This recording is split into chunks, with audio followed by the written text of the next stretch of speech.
Welcome everybody to another episode of Lazio Lounge. I'm Vittorio Campanile. With me, Alistair McKenzie. Sorry, Alistair, how are you?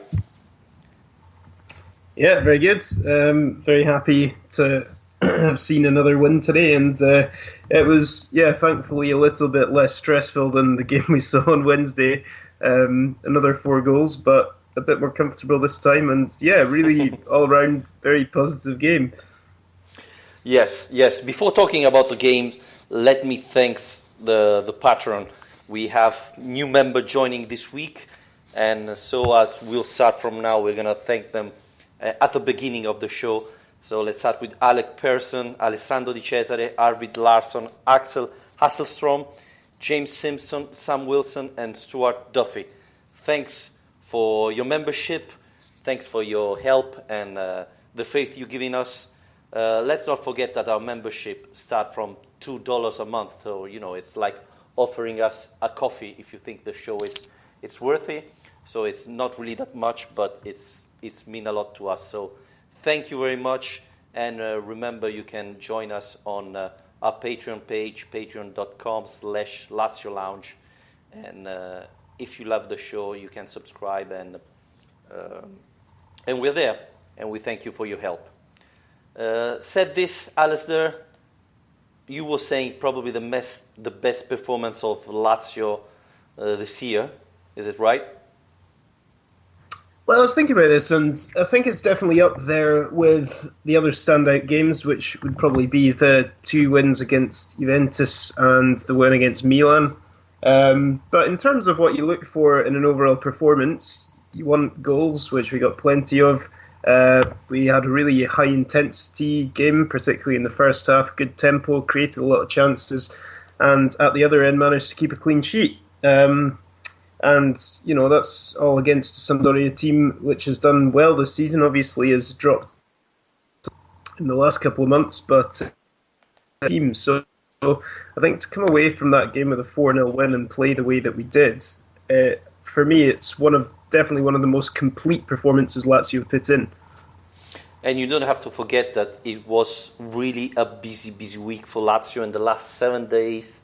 The derby, Wednesday you play away against Fiorentina. That's probably was coming out probably the best moment of the season, Fiorentina. And then you play against Sampdoria. That it's, as you were saying, a very good team. A team that still had a lot to ask to the season. They're still in fight for the Europe League.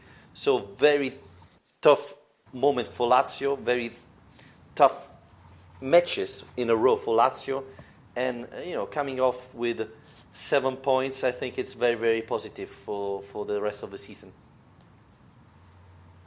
Yeah, definitely. And after the game on Wednesday, I said that I hope that a moment like that, which is the team showed such great character to come back against the odds and against the refereeing decisions and everything, come from behind twice to win that game. I said at the time it came across as the kind of result that might propel this team into finishing the season really strongly, and by the signs we got today, that seems to be the case. And another really positive thing now is that that was the last of our midweek games. So from now until the end of the season, we're only playing every weekend, so we don't have to worry about the midweek journeys and the potential tiredness that brings anymore. The calendar's a bit simpler now.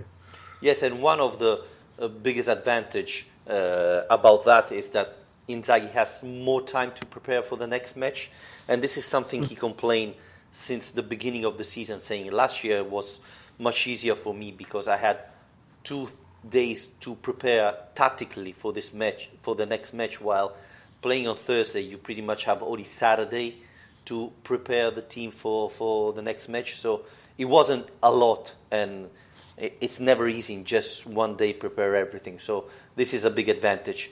On the other side, nothing changed based on the table, because both Roma and Inter won. So Lazio is still 4th, same points with Roma and 1 point ahead of Inter.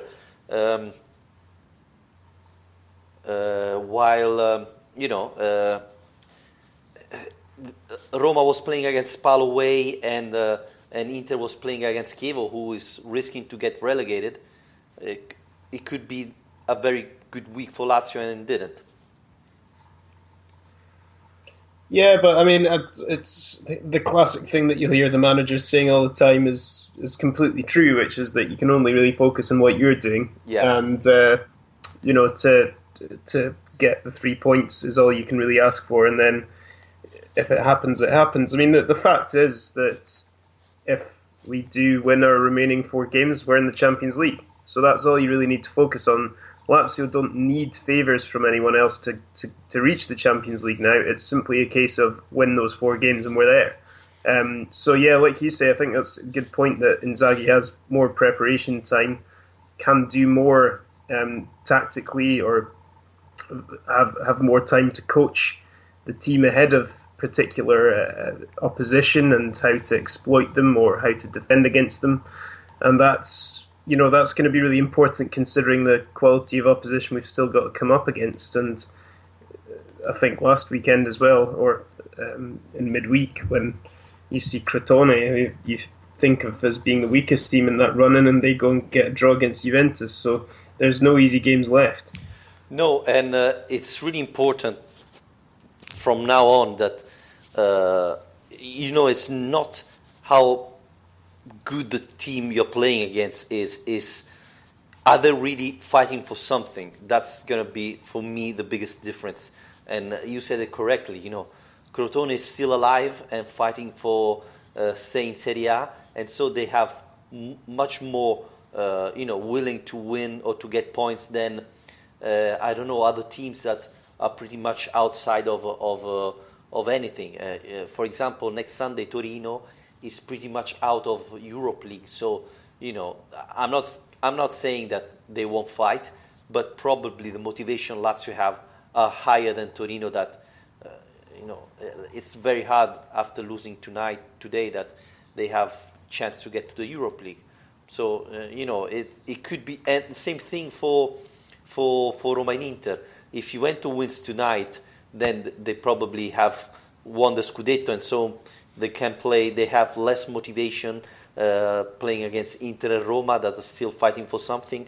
And so instead of being a very complicated match for them, it could be a very easy one. So this is the biggest difference now, I believe. Yeah, I think though to focus in on Lazio today was, in my opinion, about as good as. It was about the best way we've seen Inzaghi's idea of how his team should play being realised for a long time. There was a threat all around the park. There was Milinkovic-Savic had a brilliant game in midfield, but the wing-backs were causing all sorts of problems. Ciro Immobile was lethal when he got the chance, and defensively we managed to restrict them to very few chances. So I think that, Inzaghi's been criticised a few times this season for being a bit too rigid with the way he sets his team out. But when you see them playing like that today, you can understand why he is persisting with this system, because when it's applied in that way, it's very hard to stop. Yes, and you said it. I thought Milinkovic-Savic played really, really well today, and you can see that when he plays that well, Lazio get very, very dangerous because he's physical, but he has skill, and he's very good to get in the box and be dangerous in every chance, on every occasion. So I thought how he played today, and this is really encouraging because after the injury he wasn't playing that well. Now I think he's back in his form, and it's going to be really positive for the next weeks or so. But I wanted to point it out a little bit, Felipe Anderson. I know you're not going to agree, but I thought Felipe Anderson didn't have a great match today. I thought he missed, especially in the first 20 minutes, he missed a couple of easy passes that would have put Ciro Immobile in front of the goalie. Instead, he passed badly. And pretty much all the match today, he did some good thing, but was always unable to finish the action he started correctly. So, I miss Luis Alberto today. No, I don't disagree with you, to be honest. I think I know what you mean. I just think it was a classic Felipe Anderson performance, because you saw both sides of him. It was quite a Jekyll and Hyde game.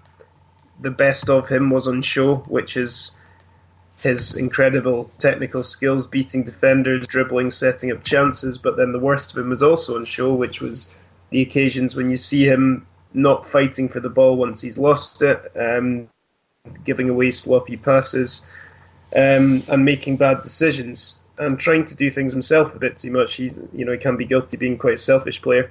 So I think, we saw a bit of both sides of his game today, but one thing I would say is that his impact in the first half was absolutely critical to Lazio being as dangerous as they were, because Sampdoria didn't really know what to do to pick him up, because he was everywhere on the pitch in a way that I don't think Luis Alberto would be. So he does provide a completely different kind of threat from Alberto, because he'll find him on the right wing, the left wing, deep in midfield, up in the forward line. And it makes it very difficult for the team trying to defend against Lazio to try and track him down, while at the same time keeping everyone else, in close attention. So I think he was very important to Lazio's win tonight, but I would also agree with you that he could have done better with a lot of the chances he created for himself. Yeah, he wasn't happy when he came off. But I think more he wasn't happy about his performance today. He knew he had a big chance to prove how good he is. And he made the assist on the second goal, the corner kick. But as you said, I thought he could have played better. I just feel like he was that kind of 10% away from being the man of the match. If he got those little margins right, it would have been one of those games where all you're talking about afterwards is Anderson. But in those moments, he let himself down a bit, I think. I thought that Milinkovic-Savic had a better match, and when Milinkovic is at this level, he's really a difference maker. He scored the first goal that was important to start the scores and put Lazio ahead. And then, in the midfield with his body, with his skills, etc., he really made a difference. And then closed the match with the assist to Ciro Immobile. When Milinkovic plays like this, for me, it's hard to find a better player than him. Yeah, you can't stop him when he's like that. And it was so good to see that again, because it's been a while since we've had a match where he's dominated in that way. And even on Wednesday after the Fiorentina game, I said I was a bit disappointed not to see him dominating that match as much as I thought he could have. So it was a great response today. I thought he was brilliant. Obviously, to get a goal and an assist is always going to put you in contention for man of the match. But his all-round game was excellent. Like you said, the way he held the ball up and used his physicality was excellent, but his all-round game today I think he stood out, and he kind of stepped up to the occasion, and we've seen him do this many times before, but we've not seen it from him consistently for a while. So hopefully that's a sign of the kind of level of performance we're going to see from him from now until the end of the season. Yes, I thought against Fiorentina we saw a better Milinkovic-Savic than in the other performance, so I was positive, because I thought we saw a progress there, someone who is improving, and so it was good to see him, taking the next step forward in the important match of today. So, I think it was really good. I don't know about yourself. We said Wednesday we like Casarez. I thought he had a good match with the rest of the defender. So, from one way, I was pleased of his performance, but I was surprised he played today from the start instead of Ramos. I get that, Ramos as well need to rest a little bit, but I was surprised. I don't know about yourself. Yeah, I was a bit surprised. I suppose also you've got team selection often is, meritocracy, and Casarez on Wednesday night scored a goal and had a good game. So you can understand why he would have been a bit put out to have been dropped after putting in that kind of performance. And Luis Felipe has had a good season with us, but I don't think by any means has done enough to be an automatic starter choice for Inzaghi yet. So it was good to see him get another opportunity, and I think he did well today. I think that back three, we've said before, was the back three that we kind of expected to become the first choice in January after Casarez arrived. Yeah. It was good to see it getting a chance together, and of the three of them, I would have rated the other two higher today, actually, particularly Radu, who I thought was sensational today. But I think, like I say, it would have been hard to drop him from the way he played on Wednesday, and it's going to be hard to drop him next weekend after the way he's played today. Yes, I agree. I agree on Rado's performance today. He was perfect, and it's really positive to see him playing like that. But yeah, as well, Casarez, he had even a chance to score again today. He was unlucky. But you see the experience of the player, and probably before he wasn't 100% fit, and you can see the difference now. And he has experience, he has talent, he can play very well in the three-line defense. So I think he could be a nice signing for the last 5 matches of the season. He can be really, really important if he doesn't get injured, because we're talking about, unfortunately, an injury-prone player. Otherwise, he would be playing a top team in Juventus or other big club instead of Lazio. Yeah, well, that's true, but there are at least there are options behind him. So yeah, it'd be good to get some use of him before the end of the season, and then at that point, obviously, consider what happens next. I think another big contributing factor to today's result and performance, though, was simply how many people actually turned up to the game. That was so good to see the Olimpico with, I think it was over 40,000 were in there today, making a lot of noise. The atmosphere sounded amazing, and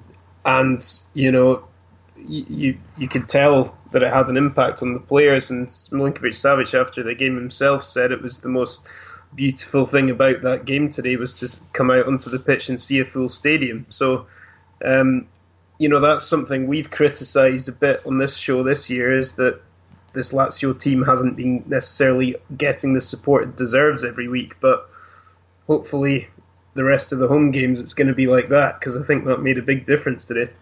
Yes, I agree, and I think it's very important, the support of the fans, especially at home. So I think we really need supporters to come to the Stadio Olimpico and support the team as they did today. Yeah, the number should be around 45,000 maybe today. So it was a good number, and the players are talking about 6 final from now on, and in a final having your fans cheering, it's very positive and it helps you. So the fans can make a difference. They cannot score goal, but they can give you the extra energy, and especially now when players are getting tired for the long season. This was the 51st match of the season for Lazio, so it's Lazio is probably the Italian team who played more matches, so it wasn't really easy, and the fan helps. So it's good to have that many fans. Yeah, I think Lazio are the team with the most matches. I think that's match 51 of the season now. So, yeah, it's a long campaign when you're getting that far into Europe and the Coppa Italia at the same time. So, the team deserves immense credit for getting to this stage of the season, being in good shape in terms of injuries. And obviously Parolo maybe came back a bit too soon today because he pulled out before the Fiorentina game and then had to come off early today. But you know what? In his place, I thought Lulic was really good. And I don't know if you noticed this, but I found it really interesting to see once Lulic was moved into the Mezzala role, that he was the one who was pushing further up to support the front two.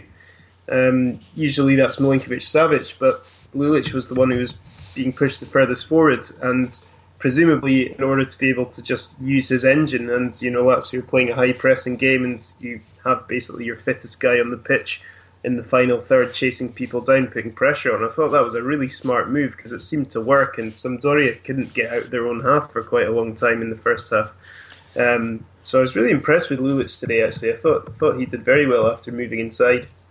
And I think with Lulic and Milinkovic playing both together, it's a very physical central midfield. So it's difficult for the other team to get out of there, with two very physical players. And Lulic is even quite fast, and he was moving a lot around. So it wasn't easy to mark him because once he was on the left, another one on the right. So it's a difficult player to stop. He was doing a little bit what Luis Alberto was doing in the other matches. So I thought, as you said at the beginning of the season, you thought that Lulic could play better in the central position. Yeah. And I think he's a valuable player because he can play well in different positions as he did today. And when Lukaku come in and play like today, and he played well today, then this is a valid option. And you have Lukaku pushing on the left, you have Milinkovic and Lulic central, and you have Marusic, who had another very good performance today. It's really tough to stop Lazio at the moment, and that's really positive. Going back to Marco Parolo, the doctor of Lazio spoke after the match, Fabio Rodia, and he said that it was nothing related to the injury Marco Parolo had that had to pull him out of a Fiorentina match. He said his warm-up was perfect, he didn't have nothing, but he had a tackle in the midfield with another player. He didn't mention the player, and said that he got a distracting trauma at the right inguinal region. So they're going to have scans tomorrow probably to see the level of the injury. But, said this, I don't think he's going to be able to play next Sunday against Torino, while he added that Patrick should be back this week. So Patrick is coming back, even if I don't think it's going to be very useful. But Lazio's losing Parolo, I don't know for how many weeks. So I believe Lulic or Murcia is going to play central again. What do you think? Yeah, well, I think it would make sense after the way that today went to keep Lulic in that role, to be honest, and bringing Lukaku on the left-hand side. It's perhaps a bit harsh on Murcia. I would normally have said Murcia in other circumstances because I think he deserves to be given opportunities, but I think just because of the way today went and how well Lulic played in that role, I'd quite like to see him there again. Murcia yesterday played with the Primavera. They drew 1-1 Yeah, I at saw home. that, yeah. Terrible situation. They're going down, I think. Not that many chances to stay up. No. So yeah, I'm curious. Di Gennaro was back today. He played like 5 minutes, if I'm not wrong, coming for Lucas Leiva. It was cute because he made a post saying, even if I played a little, it was good to play again after a long time. We didn't talk about Lucas Leiva. I thought his performance was, he had that yellow card pretty much at the beginning of the match that didn't allow him to play as his best. And similarly to the Fiorentina game, I suppose, where he got the early booking, and we expected that it might be a bad sign for what was to come. But it does make life a bit difficult in a player who obviously plays in his position and in that role in order to have to be so careful for the rest of the game. And I think today as well, it was a yellow card he really could have avoided. That was a bit of a shame. I think the rest of his game was okay. I mean, he did what he needed to do. Probably should have scored with his header in the first half. Yeah. But, we can't really criticise him for not scoring, considering how many goals he's given us this season, which we weren't really expecting. No, I wanted to say that in the second half he was really careful, because I got the impression that he thought that the referee was willing to give him a second yellow card, and so said it's better to avoid and be very careful in the second half, and that's why he played like that. He didn't play bad, but he was very careful on his tackle, which he usually isn't. So, but yeah, I was a little bit concerned after his yellow card because I said, okay, now Di Gennaro comes in, and I think last time he played was last year, so probably he wasn't fit enough to finish all the match. Yeah. I've got a good Stefan de Vrij stat that I wanted to use before I forget today. Go on. I think I already know it, but go on. Well, I saw it on Opta, so I'm sure a lot of people have already seen it. But obviously, he scored again today. That was his sixth goal of the season in Serie A, 7 overall. But apparently, so now he's among all the players in Europe's top 5 leagues who've scored more than one goal. No player has a better shot conversion rate than Stefan de Vrij. He has a 67% shot to goal ratio, which is amazing. 2/3 of his efforts on goal have gone in. So, that's one thing perhaps that when we talk about losing de Vrij this summer that we haven't really thought about being a big problem is his goals, but he has chipped in with quite a few this season, and they've been quite important. So, worth flagging him up. We have Bastos, right? Well, Bastos isn't that far behind him. Yeah, he's got 5 this season. So, another prolific defender. and didn't play that much. So probably if he played more, he would be at the same level. Well, just imagine how many he would have if he played as a striker. Well, who knows? I have a funny stat. Ciro Immobile, with the 2 goals today, have scored more than Sassuolo, Verona, and Genoa. Yeah. That's incredible. Of all the team, not of the top striker of Sassuolo, of all Sassuolo. That's simply unbelievable. That is quite a depressing one for supporters of those teams. And, those aren't even teams who are in the relegation zone as well. Well, Verona are, obviously, but the other 2 aren't. So that's quite something.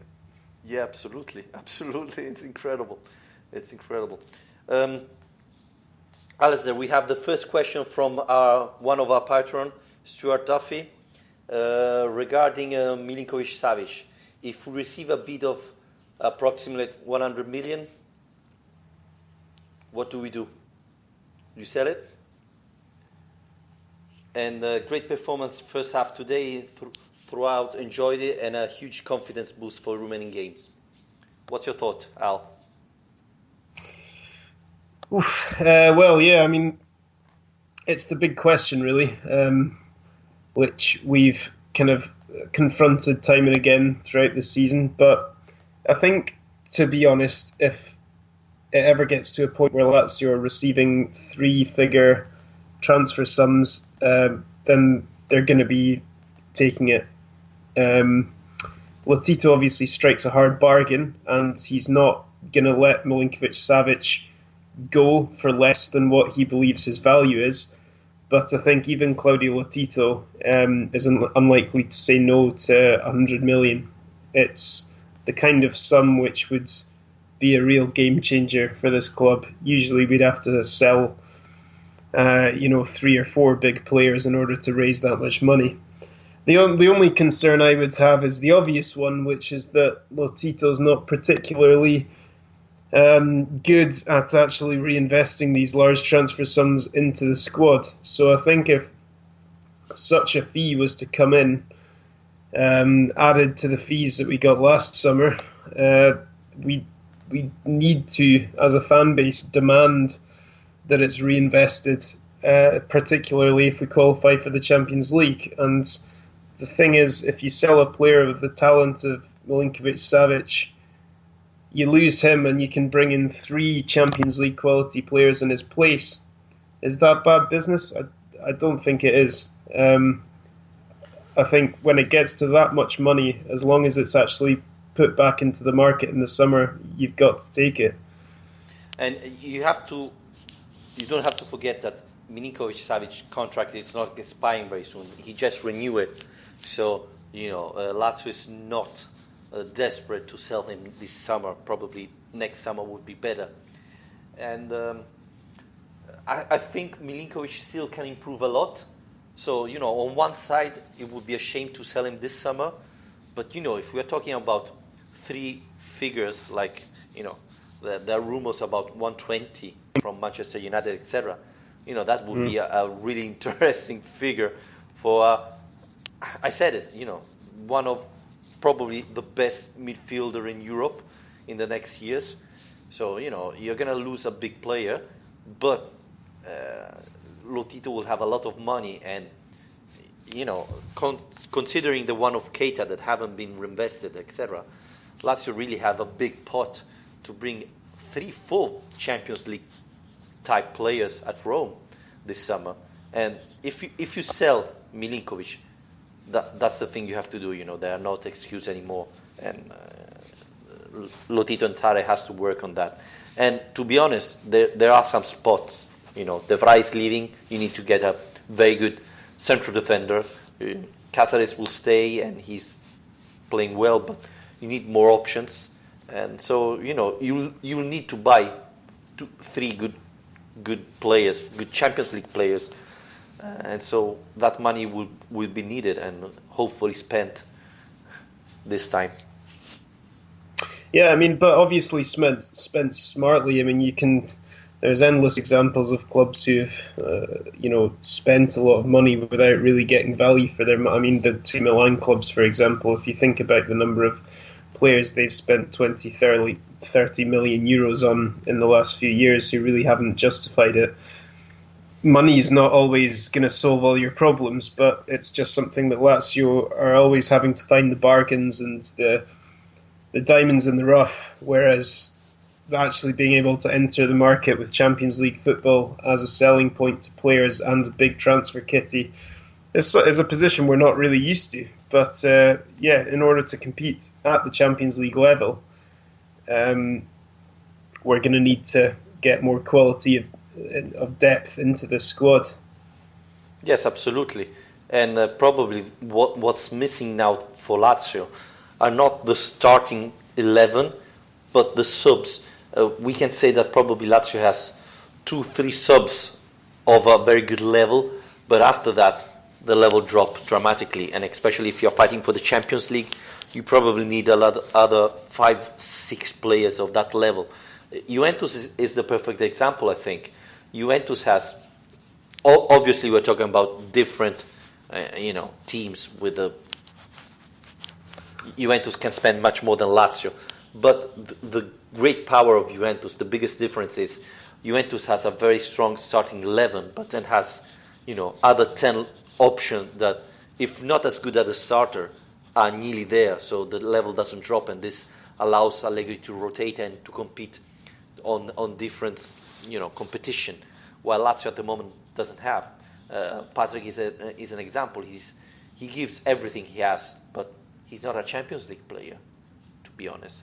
So Lazio need more those type of players. It's true that someone, as you said, Immobile was a good signing, for only 8 million euros.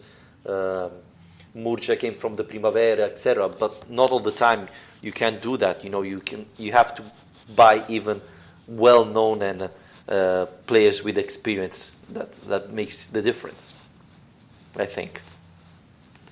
Yeah, and people. I remember last summer we did a show where one of the things we discussed was we had a question about what Lazio need to do to take the next step to actually get on the same level as the likes of Napoli, who have reached that Champions League competing for Scudetto level from being a mid-table team in the last decade. And one of the things we basically said is that you need to be able to take advantage of things like qualifying for the Champions League, which I don't think we did at all last time, even though we only reached a playoff and then obviously got knocked out. Lazio, I don't think, took nearly enough advantage of what the Champions League football would mean in the market as a selling point to players. And so this could, having the opportunity to have a Champions League group stage place guaranteed and that much money in the market, it's doing that right and managing that situation right is potentially the first step to getting Lazio out of being an inconsistent team going in and out of the Europa League to being a team that is, competing at the very top of Serie A. It can make that much difference. Yes, absolutely. And as we said, Lazio needs from now on to buy quality players that makes the difference instead of investing of talents that could turn into quality players.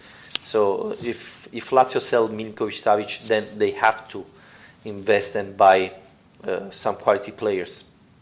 One thing I wanted to talk today is Luis Nani, because we criticized him last time he came in, and instead today I thought he changed the match. He came in for Felipe Anderson, and the result was 2-0. And he changed the game. Lazio scored other 2 goals. He made the assist for Ciro Immobile.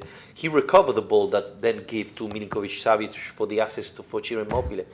I thought he had a great match, and this brings me to the other question. If you put in Nani in the right position, he can make a difference. If you put him like it happened often, in desperate mode on with 4 strikers and with Nani that doesn't know where to go because there is Felipe Anderson, on the other side there is Luis Alberto, in the center there is Milinkovic-Savic. I think there's where he cannot make the difference, he cannot help. But if you put it, changing Felipe Anderson like today, he can make the difference and he can become very useful.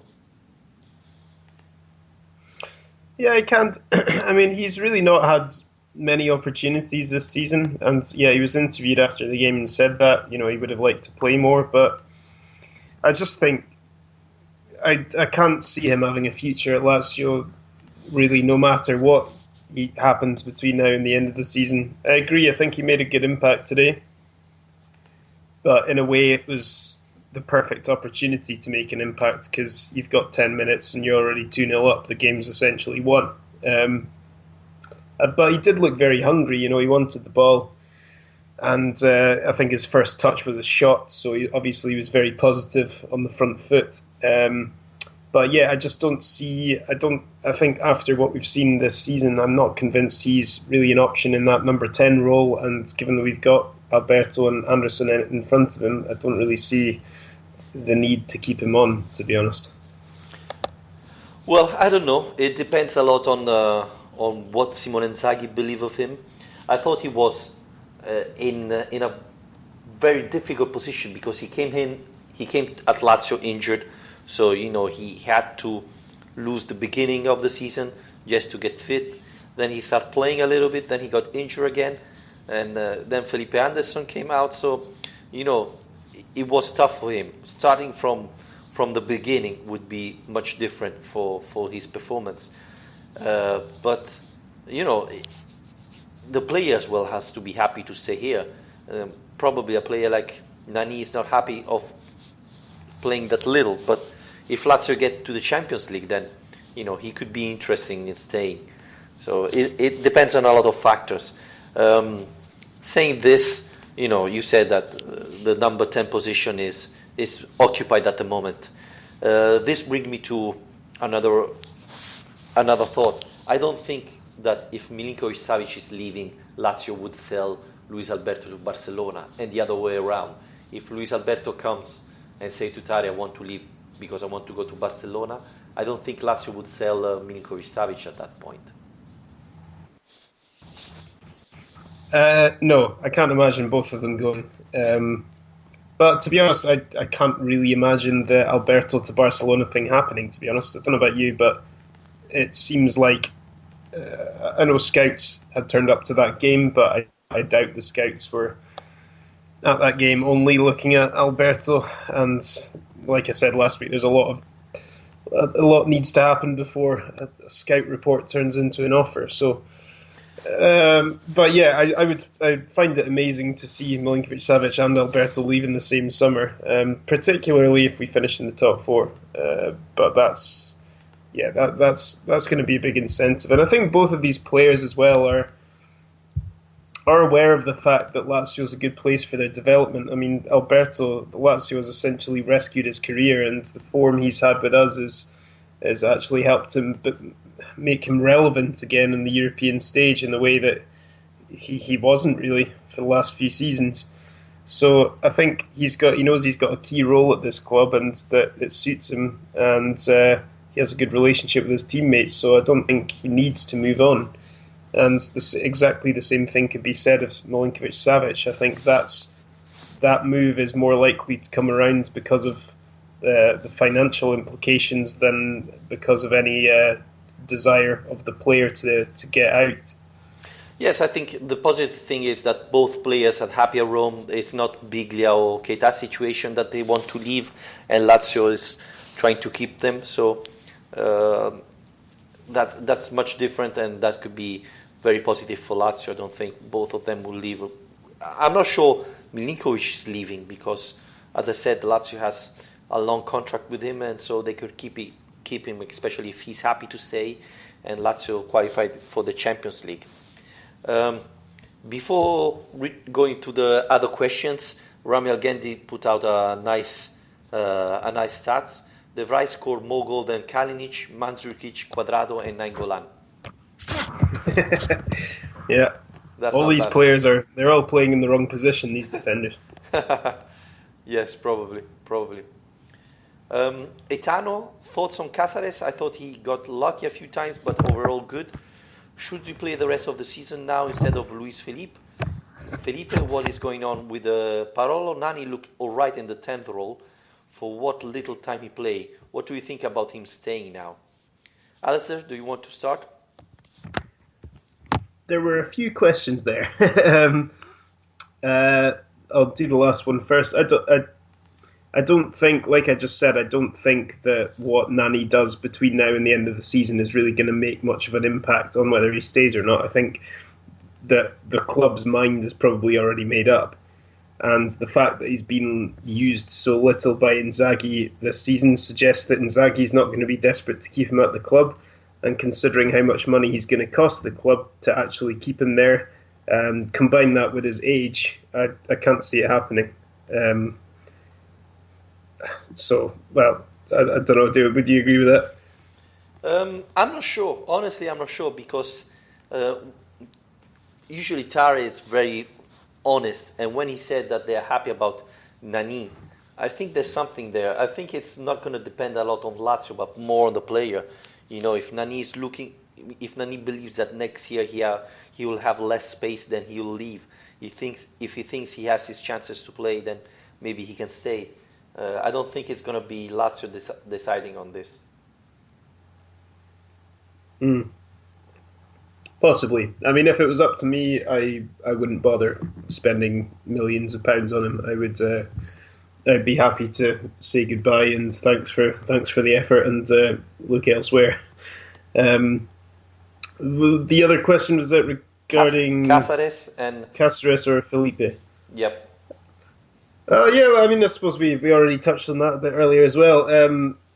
I would say, you have to pick players on merit, and Casarez has played well in the last couple of games, so I would probably keep him in the team for now. But it's great to have that option between the two of them. It is an interesting one because it had seemed like Felipe had played himself into first team selection by now, but out of nowhere, almost Casarez has come in and done a good job. So it's a good headache for Inzaghi to have, and we might see a bit of rotation in the next few weeks because the big question is really going to be who starts in that final day of the season against Inter.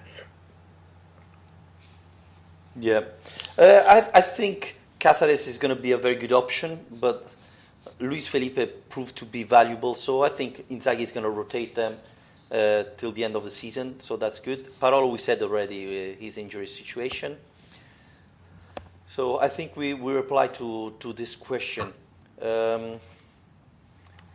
Other questions? Jep Rode Nielsen, great to keep a clean sheet. What are your thoughts on the defensive line for next season? Are there any rumors worth note of? Or do we have everything we need? And is there a chance of the right that could stay? Well, I think, talking about the defense, I think pretty much everybody's going to stay. I don't think there were rumors of Wallace leaving, but I don't know if this is going to happen. But, with Casarez and Ramos playing like that, I think Lazio just need another player for the team to replace De Vrij. Yeah, I mean, things can happen very quickly. I suppose Wesley Hoet leaving last summer came pretty quickly. I don't think we expected that at the end of the season. So a lot can happen in the months of the market being open. I would say, in terms of, are there any rumours worth paying much attention to?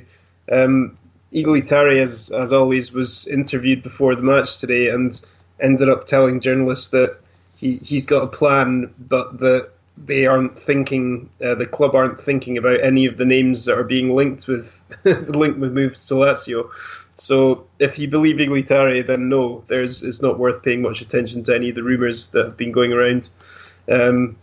But I don't, and also the De Vrij question. No, I think it's too late for De Vrij to stay on at the club now that he's announced his intentions.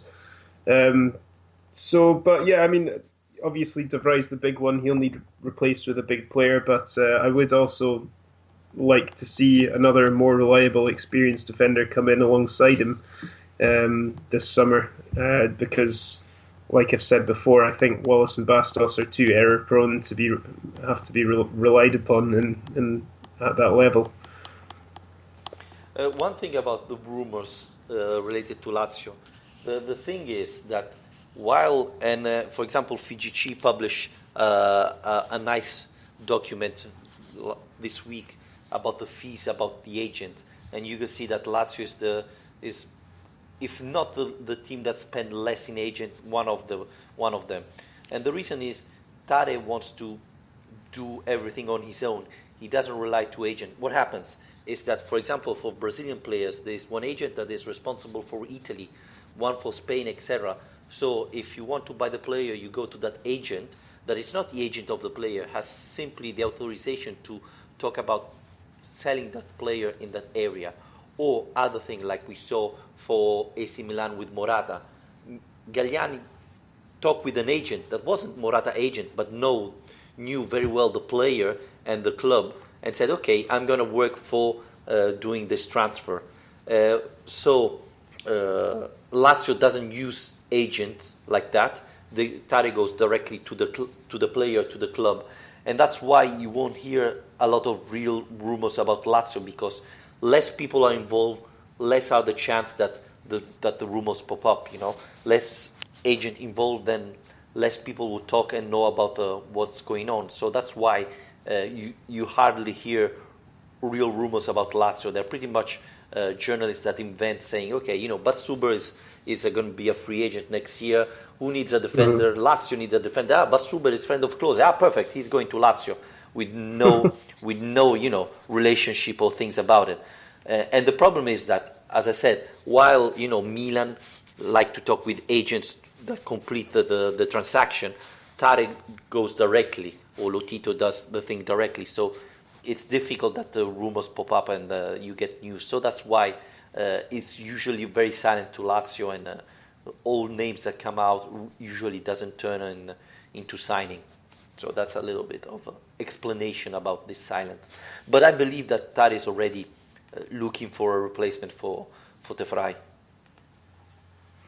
Yeah, well, I mean, he did say plans are in place. So, I mean, the interesting thing would be, I suppose, going back to the conversation about Milinkovic-Savic, if the club was to receive a huge fee like that, how that would alter their plans, because obviously clubs need to already be thinking about who's on the market and what they want to do in the summer. But if suddenly your your transfer budget is tripled overnight, then your plans can change.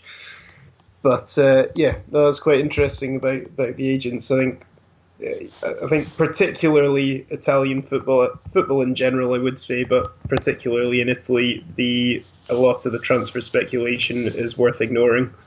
Yeah. If you consider how many players get linked to Lazio every summer and how many of them end up being Lazio players.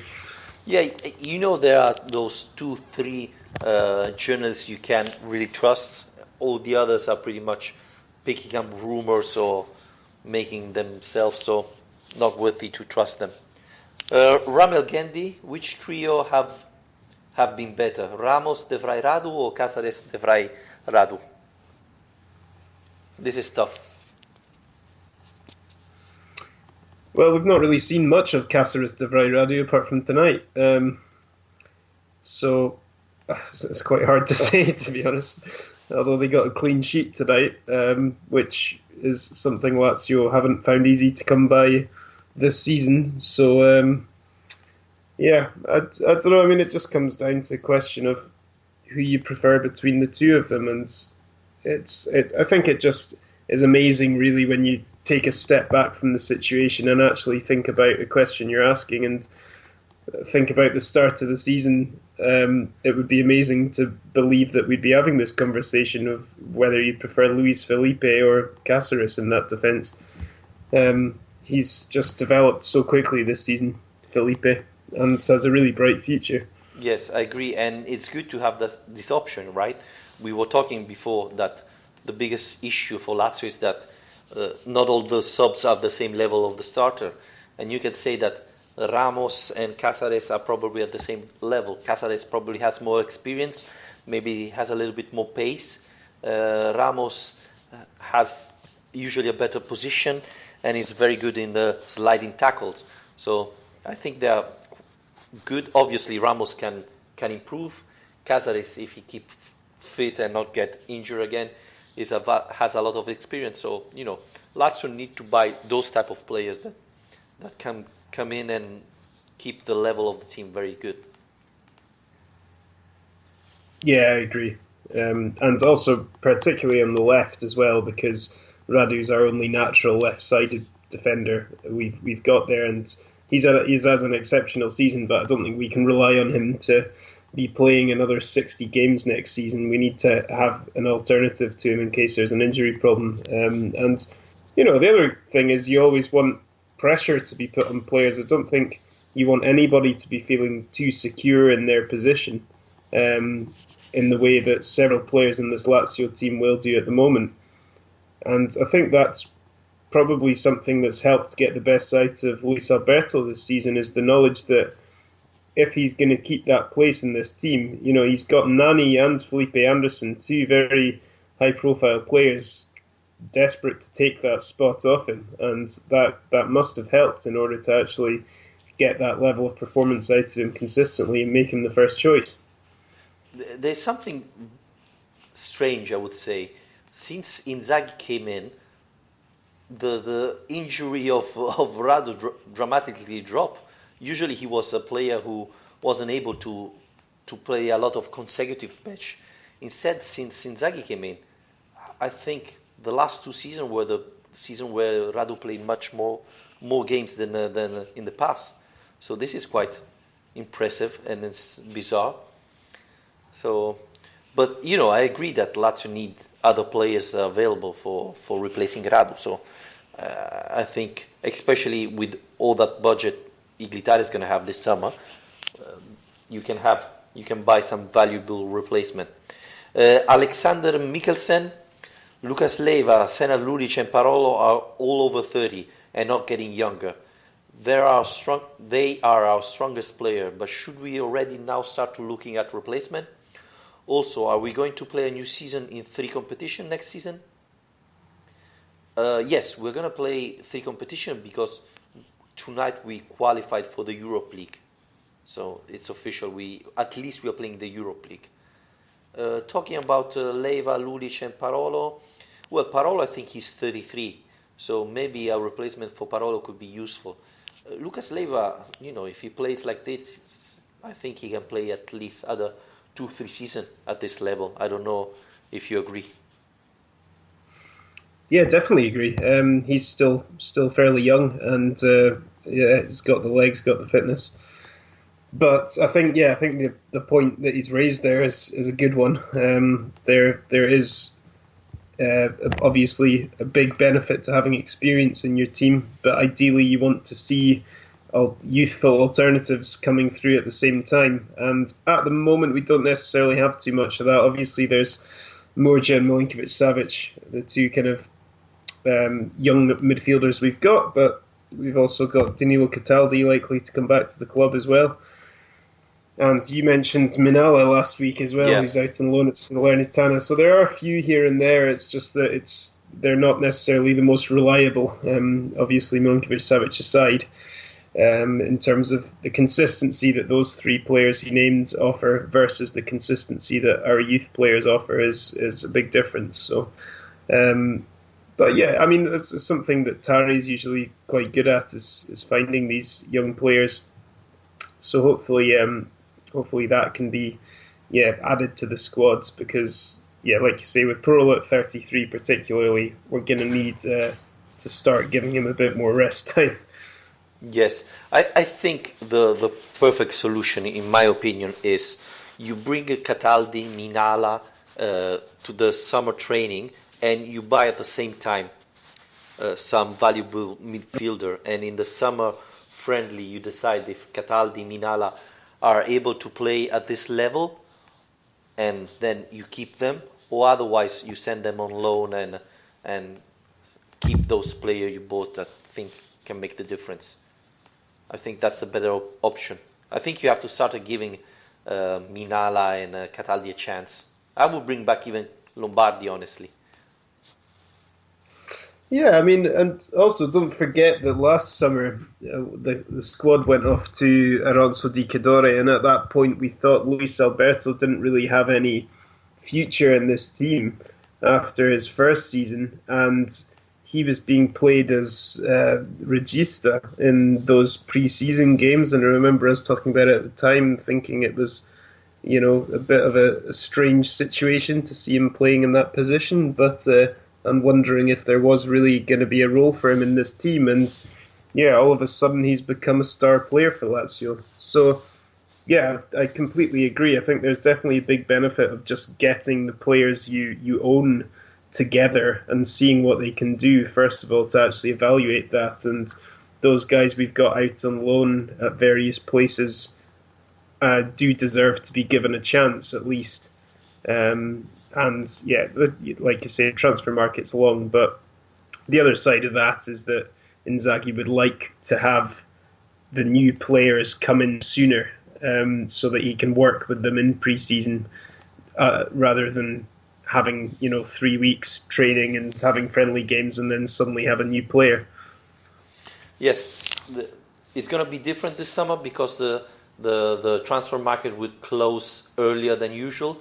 But at the same time, you're going to have players at the World Cup, so the summer training will be a little bit different. So I hope there are not going to be a lot of Lazio players going to the World Cup because this will create some problems for Simone Inzaghi. But I will give a chance to the youngster. Honestly, I'm not really happy about Palombi and Rossi, what they're doing at Salernitana. I hope they will be able to do more. But Minala is doing quite well, and this is the second season he's performing well at Salerno. So I will give him a try this time. Yeah, definitely. Alistair, if you don't have any more stats, we can close it here. No more stats. There's one final thing I wanted to raise before we went, which was just because we've talked about this before, and it's good to see it finally happening.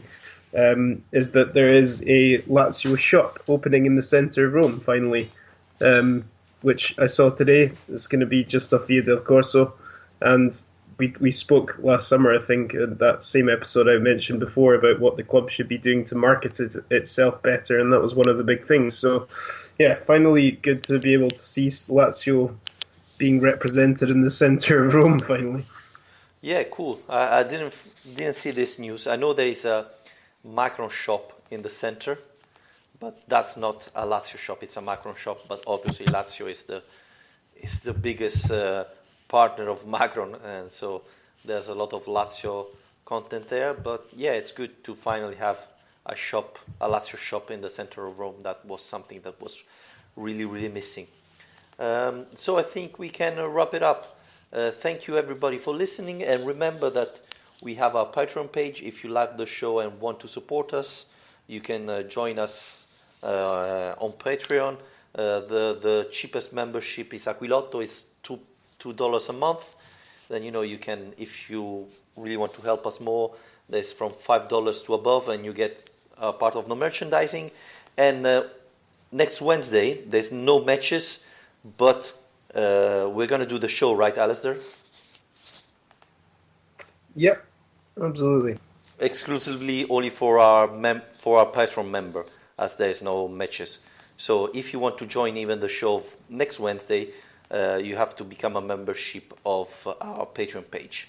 Thanks again, everybody who already have become membership on our Patreon page, and thanks for everybody who's supporting from the beginning. And let's talk to next Wednesday. Thank you very much, Alistair Mackenzie. Cheers. Speak to you then. Bye bye.